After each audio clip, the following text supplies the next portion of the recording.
सीताराम सीताराम। एक ब्रजभूषण सिंह जी हैं, इन्होंने प्रश्न लिखा, गुरुजी हमारी आदतें बहुत खराब हैं, हम गलत आदतों के शिकार हो गए हैं, बहुत दिन से छोड़ने की कोशिश कर रहे हैं, 2-4 दिन के लिए छूटती है और फिर आदत लग जाती, कई बार 15-15 दिन तक छोड़े रहे पर आदत है कि छूटती नहीं। आप कृपा करो कोई उपाय बताओ कि हमारी आदत छूट जाए, गलत आदतें छूट। आपका चेला ब्रजभूषण सिंह। ब्रजभूषण, पहली बात तो तुम हमारे चेला नहीं हो सकते, जिसे इतनी खतरनाक गंदी आदतें लगी हो कि छोड़ने पर भी ना छूट रही, तो तुम पहली बात तो हमारे चेला नहीं। फिर भी तुमने उपाय पूछा है तो उत्तर है, उत्तर ये है, गलत आदत छोड़ने के लिए अगर तुम प्रयत्न करोगे तो कभी नहीं छोड़ पाओ। एक काम करो, तुम एक अच्छी आदत पकड़ो, गलत आदत अपने आप छूट। सरल उपाय है, अच्छी आदत ले लो, गलत आदत अपने आप छूट जाएगी। जैसे देखो, कोई किसी आदत को छोड़ता थोड़ी है, दूसरी पकड़ लेता है तो वो पुरानी वाली छूट जाती। जैसे सीढ़ी चढ़ो, सीढ़ी जैसे ही चढ़ोगे आप, तो जैसे ही आगे की सीढ़ी पर पैर रखोगे नीचे वाली अपने आप छूट जाएगी। हाँ जी या ना जी? बोलो हाँ या ना। अच्छा, छोड़ना तो नहीं पड़ता कि छूट जा, ऐसा तो नहीं करना पड़ता, हे नीचे की सीढ़ी छूट जा।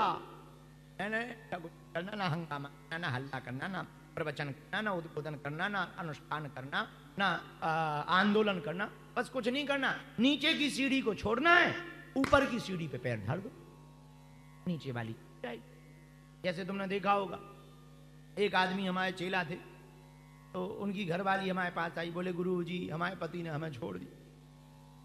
हम कहा बहन जी, तुम्हें घरवाली को छोड़ा नहीं है, बाहर वाली को पकड़ ली।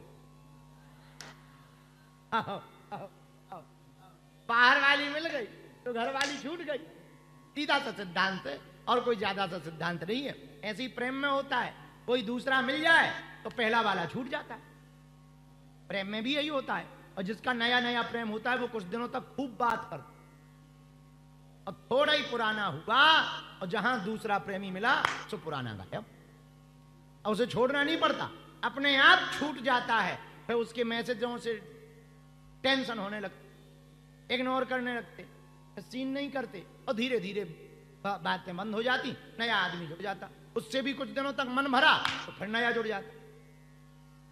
ये मन का खेल है। इसलिए ब्रजभूषण जी, गलत आदत को छोड़ने के लिए तुम्हें टेंशन लेने की जरूरत नहीं है, हमारे पास उपाय है। गलत आदत छोड़ने के टेंशन में टेंशन ना लो, अच्छी आदत पकड़ने का उपाय कर लो। तुम एक अच्छी आदत पकड़ लोगे, गलत आदत अपने आप छूट जाएगी। जैसे कोई बोतल पीता हो, अब वो कहे गुरुजी हम बोतल नहीं छोड़ पा रहे, कुछ नहीं करना है, बोतल पीने वालों को राम रस पीना प्रारंभ, राम रस पीना प्रारंभ कर दोगे, विषय रस अपने आप बंद हो जाए।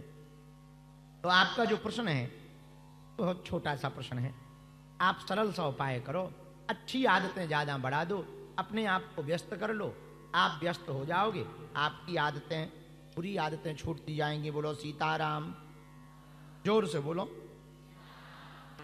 बहुत से लोग हमारे पास आते हैं, बोले गुरुजी और तो सब ठीक है, हमारी कोई कदर ही नहीं करता, मोल ही नहीं समझता, ठटरी के बरे।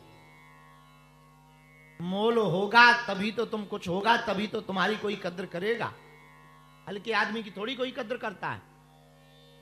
अगर तुमको अनमोल बनना है, कोई तुम्हारी कद्र करे, तुम्हें लोग इज्जत नहीं देते, इज्जत दें, उसके लिए तुमको कुछ बनना पड़ेगा। पूछो क्या? अरे पूछो तो, अपने जीवन की व्यर्थ चीजों को हटाना पड़ेगा। यही नेडी में हमारा एक चेला रहता है, चंगीलाल, शायद भूल गए होंगे आप लोग, हम याद करवा दे। हमारा चेला रहता चंगीलाल, उसके पास एक पत्थर था बड़ा सा, एक मूर्ति बनाने वाले को बेच दिया 500 रुपया में। लेकिन मूर्ति बनाने वाले ने उसी पत्थर को काट छाट करके बढ़िया एक मूर्ति बनाई। तो चंगीलाल मूर्ति लेने गया तो कहा कि ये मूर्ति कितने की है? बोले 5,000। तो चंगीलाल बोला, वाह, ये पत्थर तो हमारा है जो हमने तुम्हें दिया था। बोले बिल्कुल सही, लेकिन हमने तुम्हें पैसे भी तो दिए। बोले 500 दिए थे, अब आज 5,000 ले रहे, शर्म नहीं आती? तुमने किया ही क्या है? पहले मोटा पत्थर था, पतला कर दिया। पहले लंबा था, अब छोटा कर दिया। ऊपर से पत्थर घटा दिया और कीमत बढ़ा दी। तुम्हें शर्म नहीं आती? क्योंकि चंगीलाल नेडी का था। पता है मूर्तिकार ने क्या कहा? भैया, हमने घटाने के ही रुपया लिए, 4500 जो बढ़ाए ना, घटाने के ही बढ़ाए। तो चंगीलाल बोला, घटाने के रुपया क्यों बढ़ाए? तो बड़ी अनूठी बात उस मूर्तिकार ने कही। बोले भैया, क्या घटाना है और कैसे घटाना है और कहां से घटाना है, ये अनुभव के हमने 4500 रुपया लिए। जो व्यर्थ है, जिसकी कोई कीमत नहीं है, हमने उसको हटा दिया, इसलिए इसकी कीमत बढ़ गई है। वैसे ही नेडी में रहने वाले, समस्त विश्व में रहने वाले हिंदुओं, अगर तुम व्यर्थ की बातों को हटा दोगे तो लोग तुम्हारी कद्र करने लगेंगे, तुम्हारी कीमत बढ़ जाएगी। व्यर्थ की बातें क्या है? कोई पूछे ना और तुम ज्ञान पेलने लगो। कई लोग ऐसे होते हैं, उनसे कोई कुछ पूछे ही ना, तब भी ज्ञान वो देते ही रहते हैं। उसको कहते हैं मुफ्त की सलाह। अगर अपनी इज्जत बनानी है तुम्हें, तो किसी को मुफ्त की सलाह ना दो,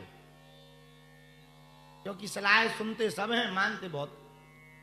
किसी को जरूरत पड़ेगी वो तुमसे अपने आप पूछेगा। अगर तुम्हें अपनी कद्र बढ़ानी हो तो दूसरा उपाय करो। पूछो क्या? कम बोलो, जो बड़ा कठिन है। तुम लोग बोले ही जा रहे, पता नहीं कब। तुम्हें अपनी कद्र बढ़ानी है, उतना ही बोलो जितना जरूरी हो। कम बोलो और बेहतर बोलो। क्वांटिटी वाला नहीं, क्वालिटी वाला बोलो।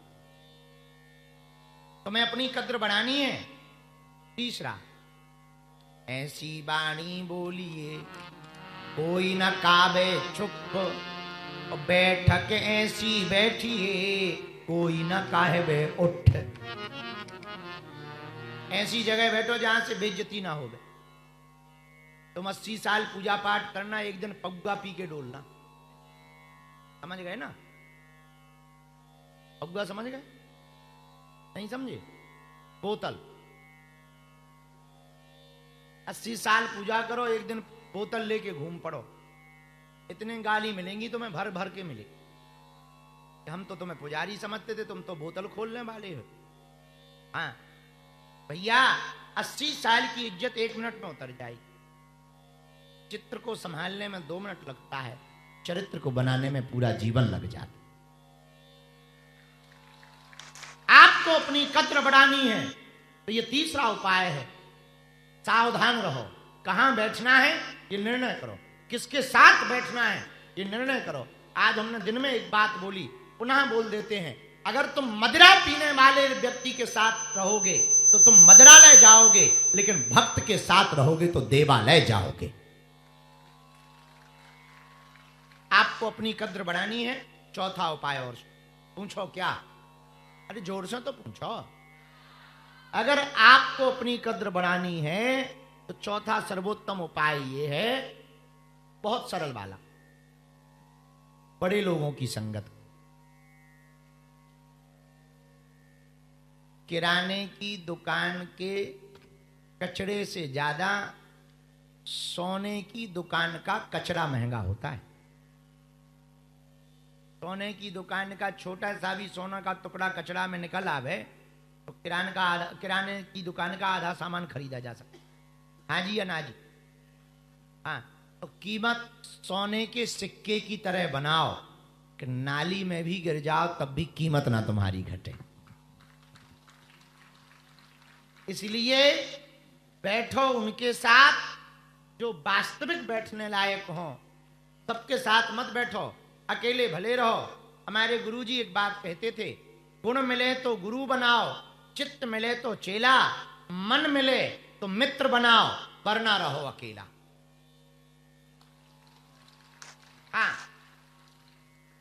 तो भैया व्यर्थ की बातों को अगर तुम हटाओगे तो तुम्हारी कीमत होगी, तो तुम्हारी कद्र होगी, वरना कोई तुम्हारी कद्र नहीं करेगा। सब तुम्हें हल्की नजर से देखेंगे।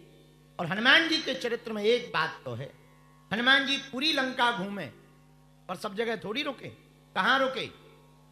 विभीषण जी के घर के बाहर। क्यों? विभीषण जी ने घर के बाहर तुलसी लगा रखी। नव तुलसी का वृंद तह देखे हरस कपिराय। विभीषण जी ने तुलसी का पौधा लगा रखा, राम नाम लिखवा रखा, ध्वज लगा रखा। हनुमान जी लंका में रावण के घर नहीं रुके। हनुमान जी बड़े बड़े राक्षस रहते, उनके घर नहीं रुके। हनुमान जी सुसैन वैद्य के घर नहीं रुके। किसके यहां रुके? जहां पर राम नाम लिखा है उनके घर के बाहर हनुमान जी रुके। ये हनुमान जी से हमें सीख लेनी है कि हमें हर जगह नहीं ठहरना है। जिसके जीवन में भक्ति हो उसी के पास बैठना है। भक्ति करने वाले के बगल में बैठेंगे तो वो हमको मदिरालय नहीं देवालय लेकर के जाएगा। बोलो सीताराम। जोर से बोलो और जोर से बोलो।